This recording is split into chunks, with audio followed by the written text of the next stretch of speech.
everybody? Welcome back to the Extra Time U.S. Men's National Team Soccer Podcast. We're here with episode 3. I forgot it's episode 3. I'm Tim Greenberg. I'm here with my brother again, Ryan Greenberg. Ryan, how you doing? I don't know. I guess I'm doing okay, I guess. Right? 1-1 draw to Jamaica. I think a lot about what we talked about last time, and after having some time to think about it, I'm not disappointed. And I'm not excited, but I'm happy. I'm content with this. How do you feel about it?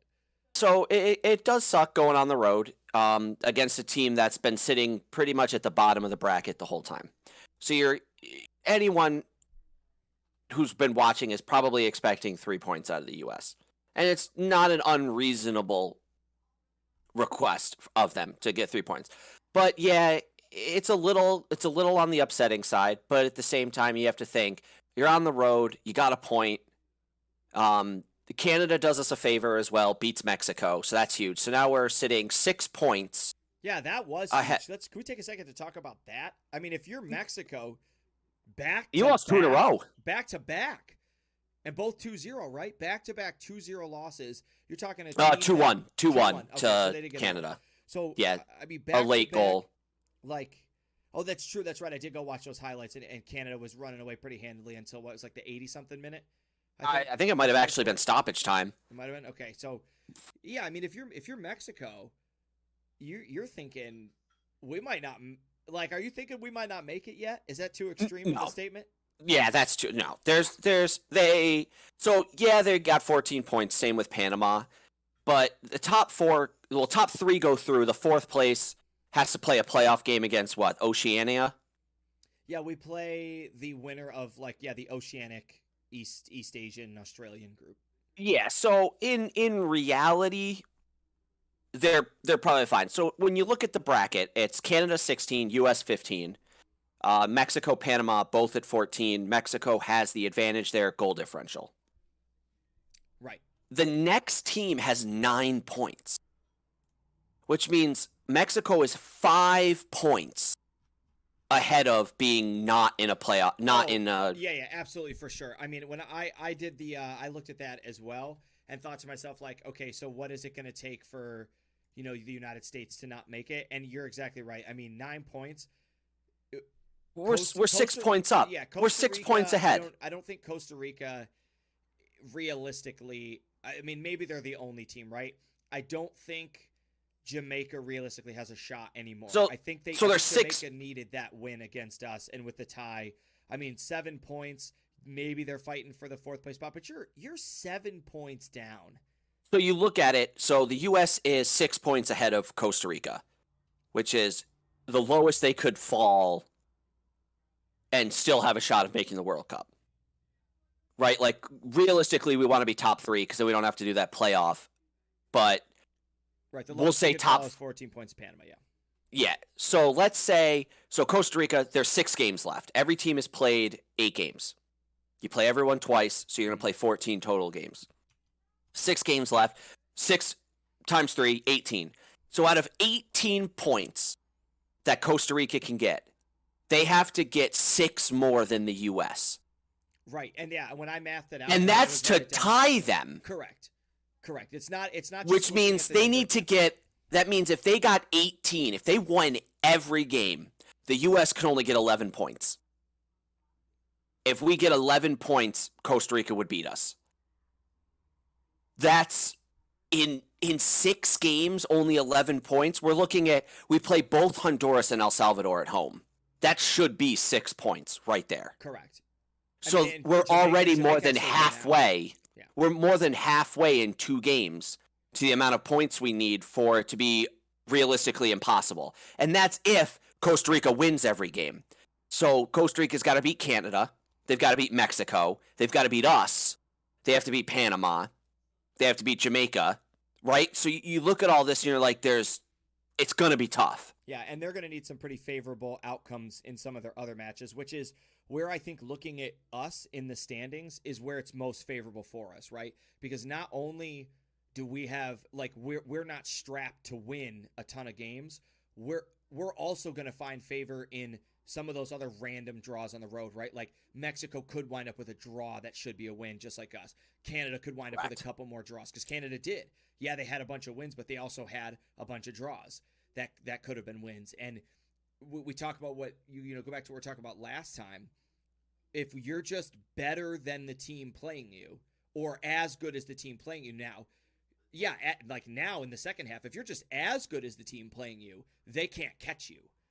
So we could like just start drawing teams, and unless those teams get some pretty favorable wins in games like you just explained that they're probably not going to, I think we're going to be pretty settled in, and I'm hoping that after the January camp, it's pretty much all locked up. Yeah. So January we've got 3 games. We'll play. What is it? El Salvador first. I believe. Yep. I believe we said it's El So Salvador. Canada. So we're gonna play we'll play El Salvador at home. Now, yes, we tied them 1-1 on the road. Was it 0-0? It was 1-1. No, 0-0. 1-1 was Canada. Oh, gotcha. So we tie them 0-0 on the road. Okay, yeah, it sucks, but it's a point. Honduras, we thrashed after going down 1-0. We beat them 4-1 in Honduras. So that should be an easy, you're thinking that's got to be 3 points because you're playing them at home. Right. And if we beat El Salvador and Honduras, I really don't see us not qualifying. We'll be up to 21 points. It's going to be very hard to not qualify with 2 wins there. Yeah, you start pushing into the mid to high 20s, you're absolutely going to get there. So getting into this game, though, I know that you were able to catch bits and pieces of it. I know that your work schedule didn't line up with a lot of what you were hoping to watch, but what did you think of just, like the general, I mean, I guess like, I'll give you some of the specifics. We'll talk to Ryan about some of the specifics. So when you looked at those tackles, that was the big thing that stood out to me outside of the result was, and you know me, I get pretty frustrated with the refereeing. So that, the first tackle against Gianluca Buzio, guy comes in, doing that kind of like flop, kicking the 2 studs up. He clips Buzio with his studs, and the referee just easy question, just pulls the yellow card out, puts the guy in the book. And not too Which is long a smart after decision. It's a smart decision, right? We got to keep these games under control. I'm feeling pretty good about this. Notes on Jamaica, they're a big physical team. And they knew, like you think about game plans for us against other teams. Jamaica knew we were playing against a young team. Their midfield is a bunch of smaller guys, right? We don't have Weston McKennie. We don't have Miles Robinson in the back. Both these guys are out. So we're gonna set the tone, right? And we saw that. We saw like pushing the envelope to see what kind of tackles the referee was going to accept. And the referee took a lot of tackles. That tackle on Brendan Aronson, I don't know if you got a chance to catch it. That tackle to me is a questionable red card, if not an easy yellow card. And we didn't get anything. I mean, there's no booking on that card on that foul at all. And I thought it was questionably a red card. So again, without VAR, it's all a matter of where the ref is standing, right? Like I'm not disagreeing with you, and I think that's at least a yellow card.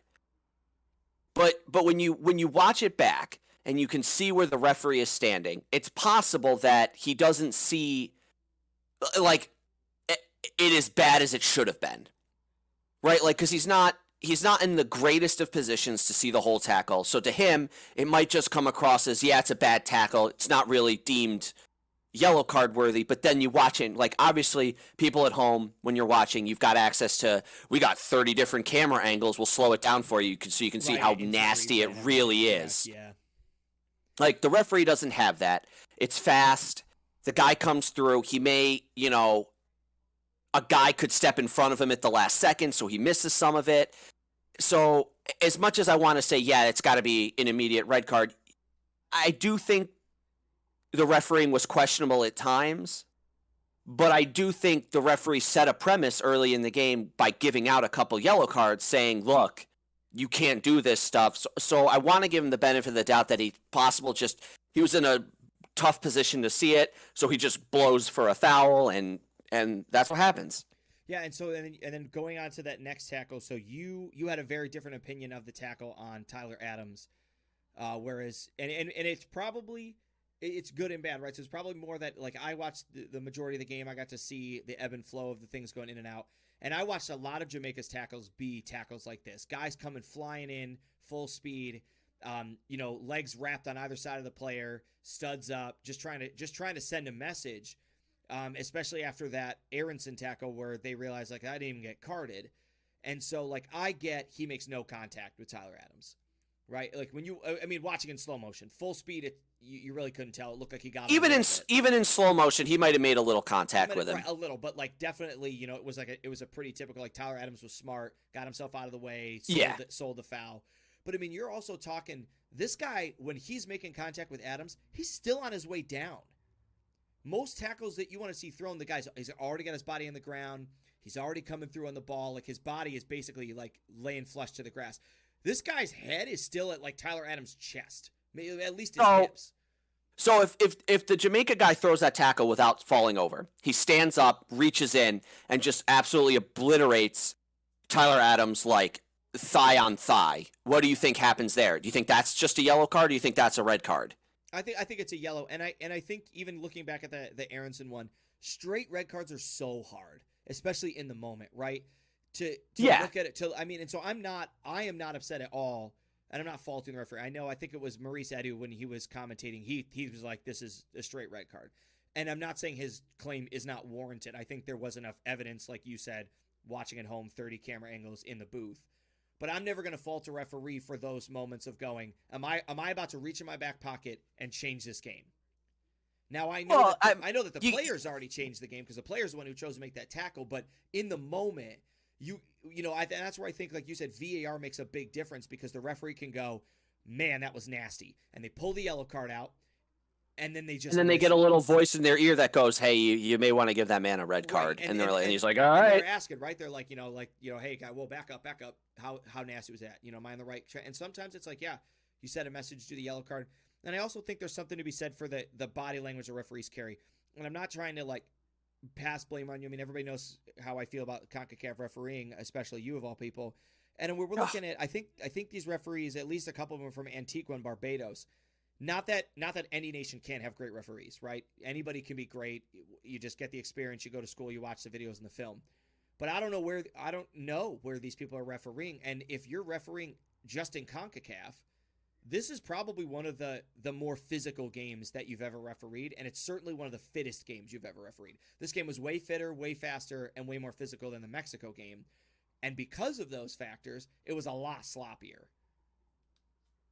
Yeah. So back on the tackle though. So I think the referee is right in this decision. The tackle is thrown. Yeah, it's a little nasty. I don't think it's straight red card worthy. I think it's a bad tackle. I think the guy in Jamaica probably thought I shouldn't throw it, then thought he should, and just that little bit of hesitation, you throw a bad tackle. It's like when you're playing goalie. If you make the decision to go out to win the ball, you go out. You don't stutter. None of that. So I think the referee is smart. Goes over, gives the yellow card. Yeah, Tyler Adams avoids most of it, but it's still a yellow card because it's a dangerous tackle. It's not from behind. To me, it doesn't look like he's got any intent to injure. He doesn't look like he's going studs up hard, and the tackle is thrown low.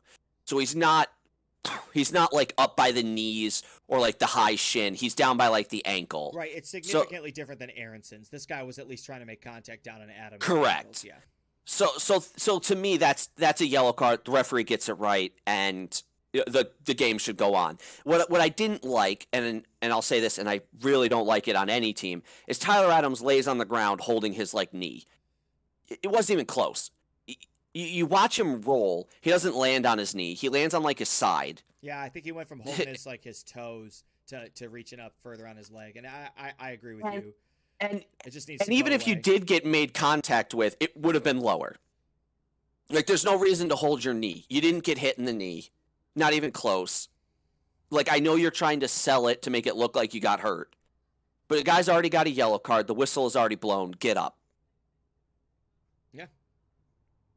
Well, let's get onto some better things here. So your boy Gianluca Buzio starting. You've been excited to have this guy in here. He's playing out on the flank. And we saw a lot of good things from him.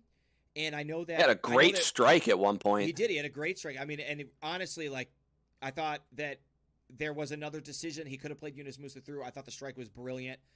It's chances that we need to see our midfielders taking, especially for the ebb and flow of not just the game but future games. We need our midfield to show that they're not just dominant moving the ball around, but they're also dominant taking shots and creating threats so that the other teams aren't sure. And I understand watching this game, this was not a great performance from the United States. But I'm not going to sit here and now say, oh, well, because it wasn't a great performance, there's nothing good to talk about. My opinion was that it was that physicality in the midfield that the referee sort of went unchecked, that rightfully, disjointed a bunch of young guys who were still learning how to play together. And that's okay. This was a really valuable learning game for us. We saw a lot of missed connections in the midfield. We saw players getting the ball, looking up. We'd string a couple passes together, and then in typical USA fashion recently, we really just couldn't find the final third again.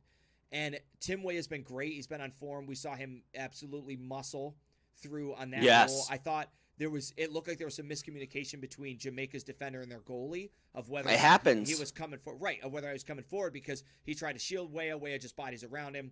And lucky that ball's bouncing up on the hop because he just used it to his advantage. He pushes it up over the top. And that is very hard to do. He's just muscled past a guy. The ball's bouncing. It's on his outside foot. He's got to go across the goal. He's kind of off balance, doesn't have a great angle, and he plays it so well right off the far post, inside the post, right into the net. And watching that, you're like, okay, the U.S. hasn't really done much up until this point, so this is big. Get out on top. You're up 1-0 on the road. Now just stick with it and, keep being strong on the ball, take those chances, just shoot the ball. Right, and we because we struggled in that final third, we really weren't able to take advantage of that. And then one of the things I feel like no one's really talking about, and if you're not following the English Premier League, I'm going to kind of fill everybody in right now. So Mikel Antonio plays striker for West Ham United. West Ham United's in third place. They've beat big name teams. And Mikel Antonio is one of the main factors to that. You look at the other teams that we've played against with probably Canada, right? Alphonso Davies is it. This is the second and probably the only other in a Concacaf striker of that caliber. And I'm talking a striker who comes in and absolutely changes the game. Nobody that we've had to play against has had that caliber, and we don't have too many guys in the back that play against that consistency of players all the time, right? The Robinsons aren't playing in the EPL, right? We got Bundesliga, I think, and then League One. Walker Zimmerman's still in the MLS. DeAndre Yedlin's not in the championship. He's not in the premier era. I think he's down one tier. So even though we're still playing against quality players, that goal that he scored, absolutely brilliant. There's no that's unsavable. Right. And you hear people talking, maybe Zach Steffen is footing or whatever. I was not looking at Zach Steffen at all. When that ball went in the net, I just thought, my goodness, give credit where credit's due. That was an absolute rip. Yeah, you can watch the slow-mo replay of it. He's set. Zach Steffen's planted. He's ready. It's just hit with pace. It's hit perfectly. Well, precision, it was just power. Over his hands. It was just over his hands when it crossed him, but it was over the crossbar when it crossed him, and then it dipped down back under the crossbar for pass. It was brilliant. Absolutely brilliant. Yep. Absolutely brilliant. And it really took the wind out of our sails. It was like the 1-2 punch, right? So we're already dealing with physicality in the midfield. We're trying to find our footing, and then all of a sudden, Antonio from 30-something yards out just spanks this thing, and it's in the net, and all of a sudden, now you got the midfield really scrambling. Right, Buzio's out on the wing. He's trying to figure out how to connect with some guys. Him and Aronson doing well. And I think Robinson and Aronson were doing really, really well. But this was also a game that just that Anthony Robinson just didn't have all the pieces. We saw a lot of ball sliding under his feet. We saw a lot of missed passes. And one of the things I know that they were touching on after the game was we started resorting to this long ball tactic, which I don't think any of the players on the field were comfortable with. It hadn't been in the U.S. style against Mexico. We weren't really trying things over the top. And I'm not taking anything away from Ricardo Pepi because if we think about this Jamaican roster from last time, we went 2-0. Ricardo Pepi had both of those goals. Yeah, and he had a great chance early in the first half. A great defensive play to get the block, but he's kind of unmarked. He finishes a run after he plays a great through ball. to Timothy Way on the flank. Way one time's a bouncing ball in, beats a Jamaican defender. The ball just like takes a hop on him. And Ricardo Pepi, finishing a run, hits an absolute cannon, and a Jamaican defender's in the right spot, gets down. A beautiful block. Aronson has a second opportunity at it, and the goalie makes an unbelievable save. So, like, it's things like that where you could say, okay, yeah, the U.S. ties 1-1, but that game easily could have been 3-2, 3-3. Like, goalies made some nice saves. Defenders were in the right positions on things. So right. Well, in that same token, then thinking about the highlights, how do you feel about Bobby Reed missing that basically open net? And then one of the things I really didn't care to talk about and get into, just like mention, is that because it's really not worth anything. It's just Jamaica having their goal disallowed, which from everything that I had watched, the referee's already bringing the whistle to his mouth before the ball's in the net, so he saw something. And whether there was a foul there or not isn't relevant, right? How many times has the United States had one of those things, right, where we score and we're excited, we're celebrating, especially as U.S. fans, because we finally scored a goal and we've been goalless for 5 games, and the referee right, and the referee blows his whistle and he's like, oh, it was offsides, or there was a foul way back here, right? So is it unfortunate? Yeah. Is it unfortunate? Sure. If you're a Jamaican fan, are you frustrated? Sure. But like you said, that game could have gone either way. The game could have been 2-2. It could have been 3-3. It could have been 3-1. It could have been 2-0. There were a lot of aspects of that game. I was just more disappointed in that the style that the game took on didn't make it too enjoyable to watch. It wasn't very pretty. It was choppy. It was really big and muscular, and it was a style of soccer that the United States wasn't exposed to last time. With Jamaica's roster lined up with a sole striker, a couple attacking midfielders, and defensive midfielders. But now when you got Mikel Antonio, now he's back, they were going 4-3-3. They matched us where it hurt, and they stuck to man marking, and it was pretty obvious that the United States was got some growing pains. But again, at the end of the day, we got a draw. We escaped with a point, and it's a big deal because we get a loss there.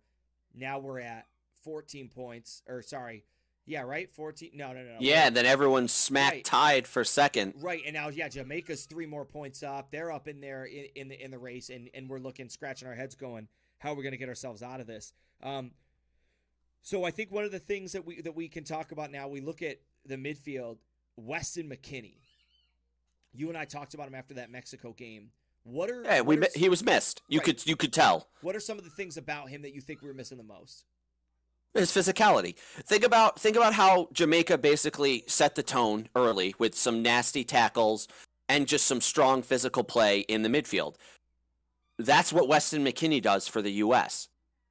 Agreed. Like, he may not throw tackles that are as bad or look as bad, but he's a big, strong guy. He plays in our midfield, and he can control the play. And not having him, you could tell. It made a big difference. It was noticeable. Was it as noticeable? I mean, you think about the other player we're missing Miles Robinson. Was that difference with Chris Richards in the back? Did you feel anything there? Because to me, I didn't notice too much. Like, Miles Robinson's a great player. He was definitely missed.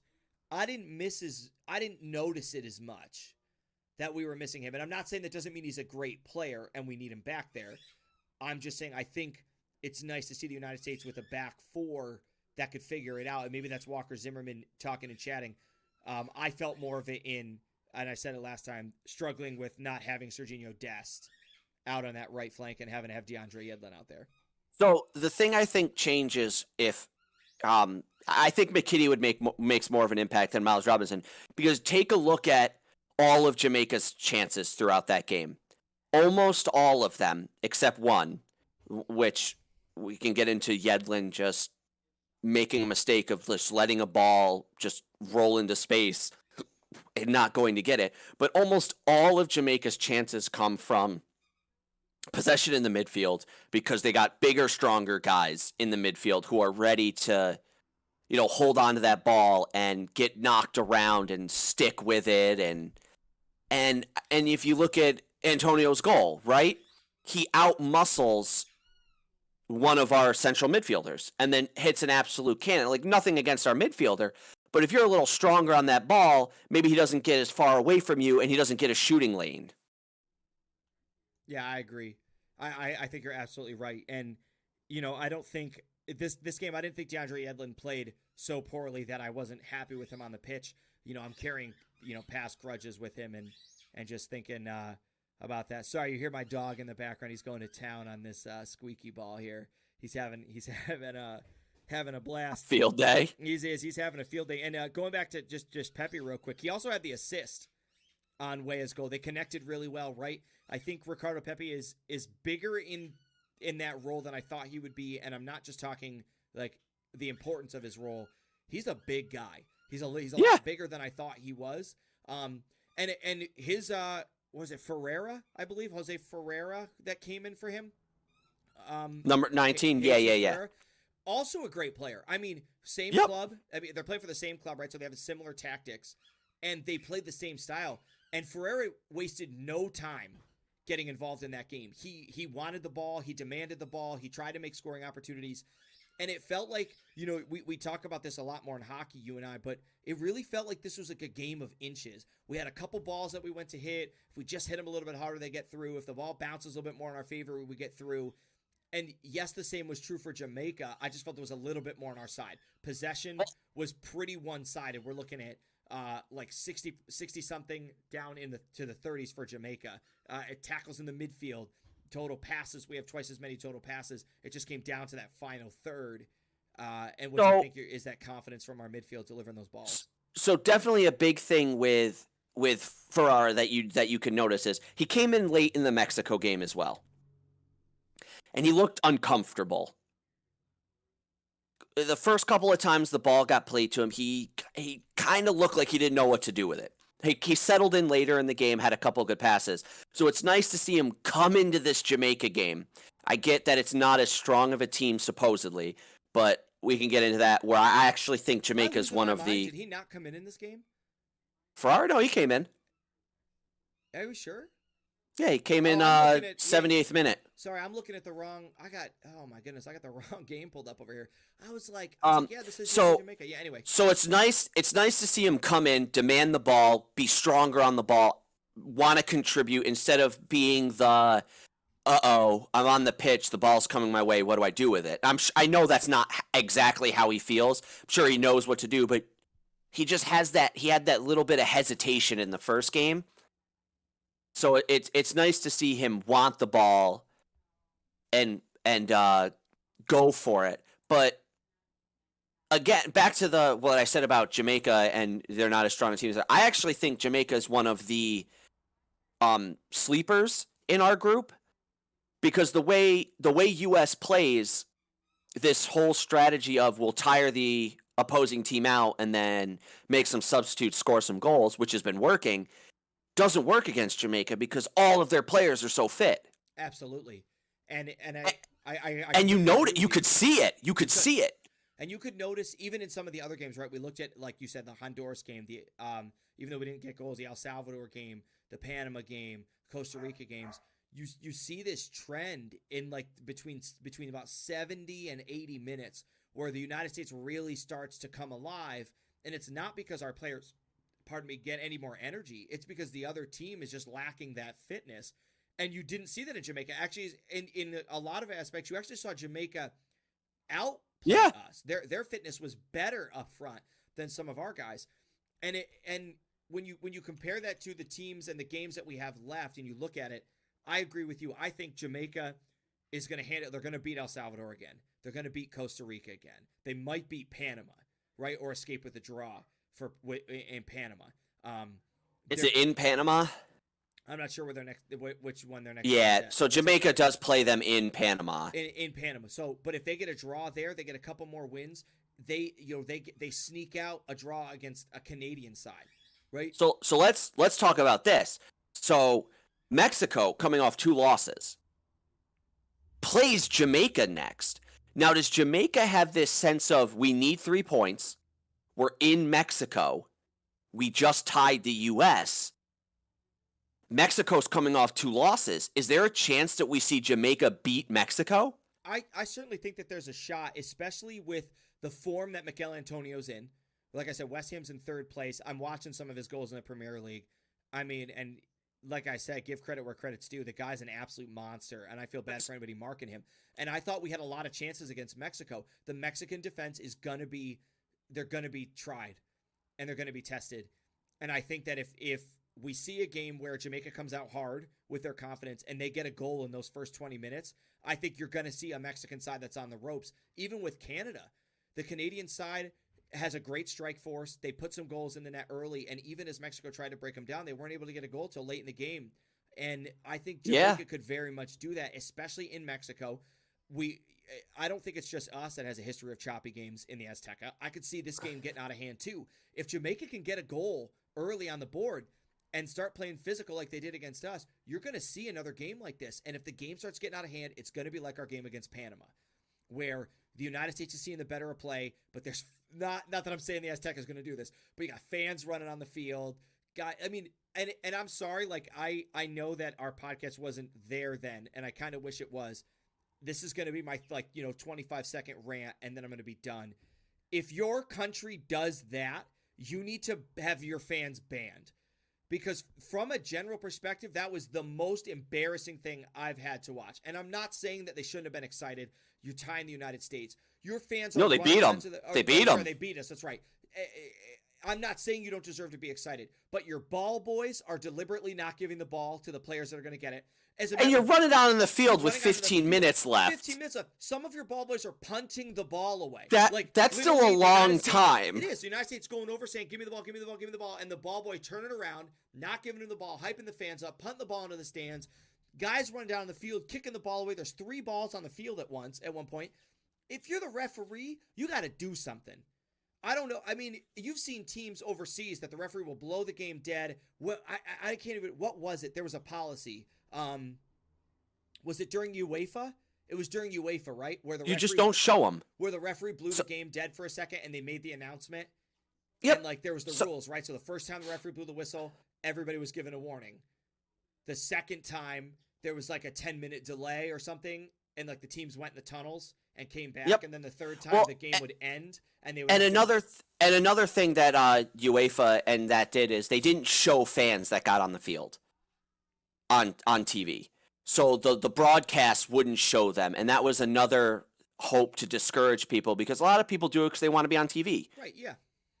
And if you don't get shown on TV, you're just going to get fined and go to jail for no reason. Right, exactly. You're just doing it for the spectacle. And I know that it really just seems off topic, but it just has been this nature of Concacaf. And if you've been a USA soccer fan, this is frustrating for me to have to watch, because we're aspiring to be like European soccer, like quality South American soccer, like some of the elite African nations that have really rose through the ranks over these last couple years. And you're going to some of these countries and you're watching this, and like I said, it's absolutely be excited if you're Panama's fans. I mean, that's how I felt when we beat Mexico. But our fans aren't running onto the field, lighting flares, kicking balls, you're in Mexico, you're having garbage thrown at you.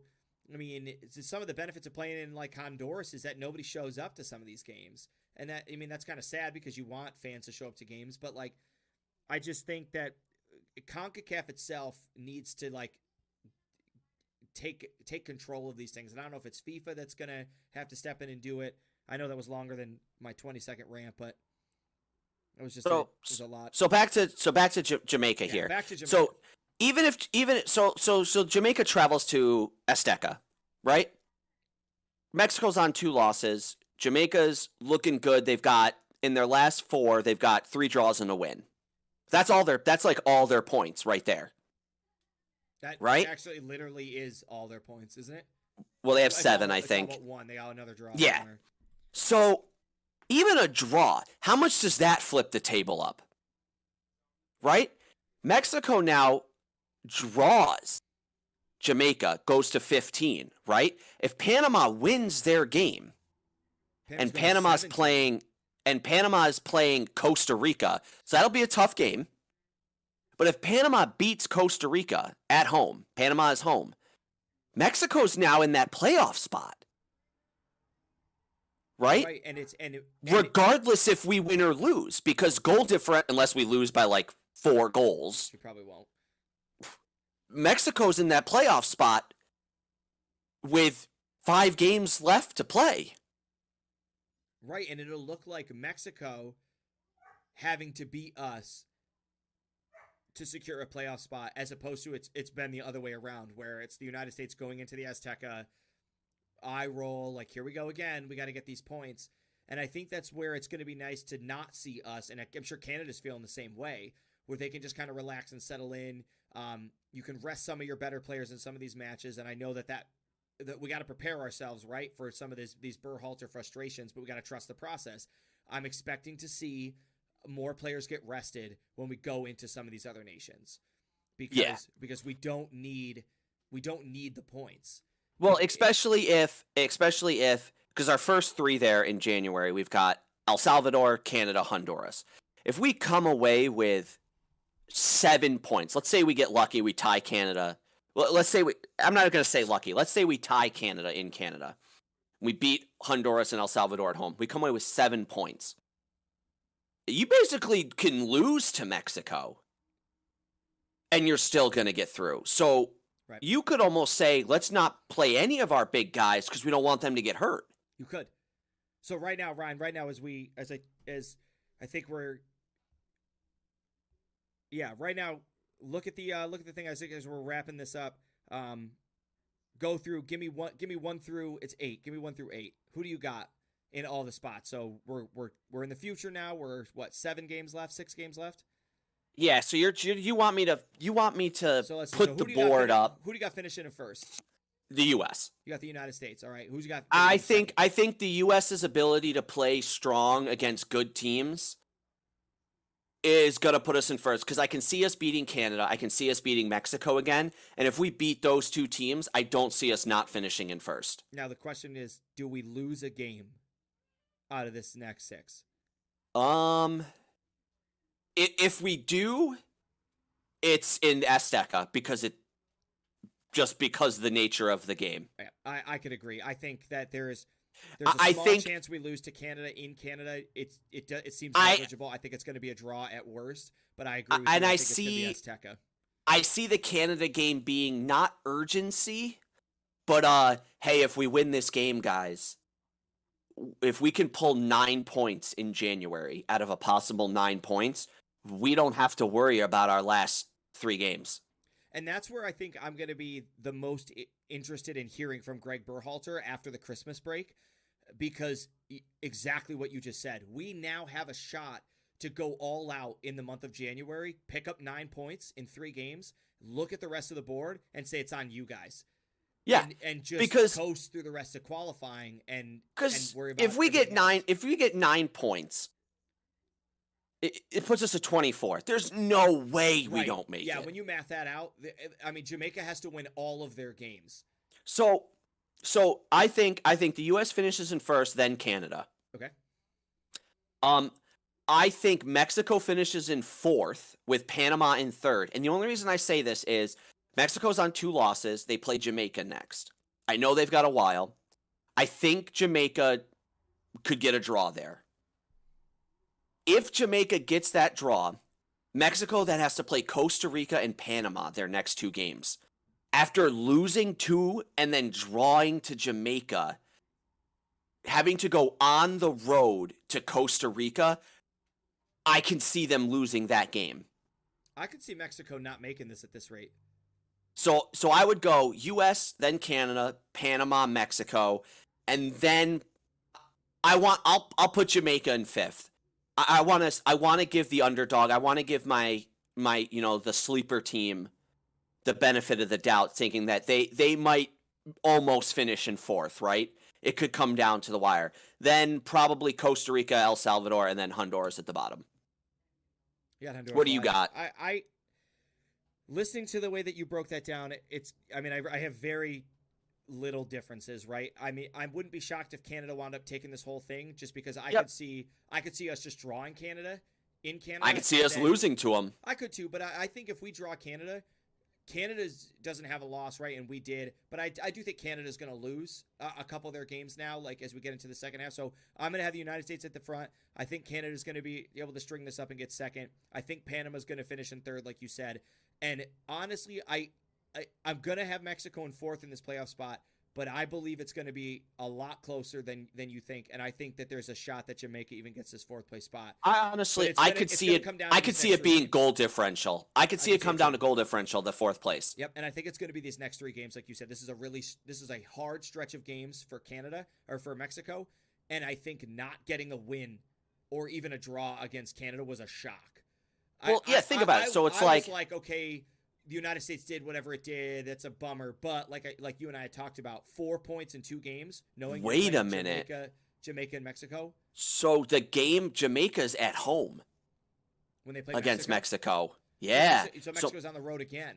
Mexico's going to play 2 games on the road. They're going to play 3 games in a row on the road. Yeah, they went to Canada. They're going to go to Jamaica, Canada, and then Jamaica. So they play Costa Rica at home. I could see them winning that. If they don't beat Jamaica at home, or if they don't draw Jamaica or win on the road, I could see them losing to Panama. I think that these next 2 games, they're probably going to have to win both of them if they have a shot at making it. Otherwise, they're going to be in some real trouble. And I think Canada's going to be the reverse, even though I think Canada's still going to make it. I think Canada's going to be the reverse. I think we're going to start to see some struggles from them.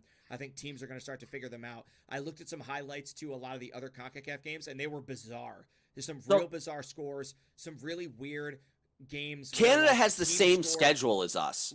Like somebody played, I can't remember what game it was, but I think maybe like El Salvador. Like they scored in like the 2nd minute of the game.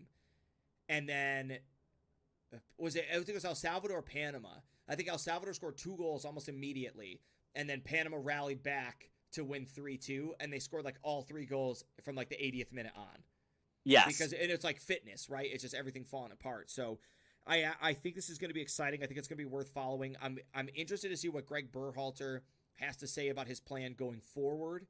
To see if we're going to go for those 9 points. So if thinking about that as we wrap this up, this is us wrapping up now for the second time. If you're Greg Berhalter, what strategy you're taking? Are you going for the 9 points? No, I'm going for wins at home, draws on the road. You're sticking to that strategy. So you think 7 points in these next 3 games is good enough? Because we've got 6 games left. I assume 3 are at home, 3 are on the road. If that's the case, you walk out of there with 12 points. That puts us at 27. There's no way you don't make it with 27 points. There's no way. I think 23 or 24 is going to be the cutoff. Right? So just think about how big it would be. We beat Honduras, or we beat El Salvador, we tie Canada, we beat Honduras. Then we go tie Mexico in Azteca, beat Costa Rica, or beat Panama, and then tie Costa Rica. I think right? I think 9 points gets us through because, like you just said, if Mexico's at 14 points and 24 is the cutoff, that's 3 wins and a draw in 6 games. That's points in 4 of your next 6 games, which even though like when you look at some of the teams and you say it's a Mexico, if you were Jamaica, having to get 4 points in your next 6 games is not easy. If you're Panama, it's not easy. Even and currently right now Mexico, it's not easy. So I think if the United States can get to that 23, 24 point threshold, I'm going to start sleeping a little bit better at night, and I'm going to rest easy knowing that we're going to be on our trip to Qatar here. Honestly, the game I am most interested in right now is that Jamaica-Mexico game. That'll be the game I'm looking forward to watch. Yeah, I will be. I'm gonna be looking forward to it. Other than the U.S. games, non-U.S. game. That's the one I'm looking forward to. Non-U.S. games. Well, yeah, that's gonna do it. We Oh yeah, sorry. You finished your statement. No, because that is going to determine if Mexico really is slipping. Because they lose that game, draw that game, they're in trouble. Right, we're looking at a different L tree than we've ever seen, for sure. Yeah. All right, well, that's going to wrap it up here for our episode 3 podcast. 3rd episode. We are excited to keep this going. We're glad we get to bring you guys this content. If you're watching on YouTube again, go ahead, hit that like button, ring that bell, subscribe. Go ahead and share this. We're excited to bring you guys more content. Like I said before, we're going to be bringing episodes weekly, with the exception of games. When the games come out, the episodes are going to come out in a little bit more rapid-fire fashion just to try to get it covered. We want to thank you guys for tuning in, and we will catch you guys next time.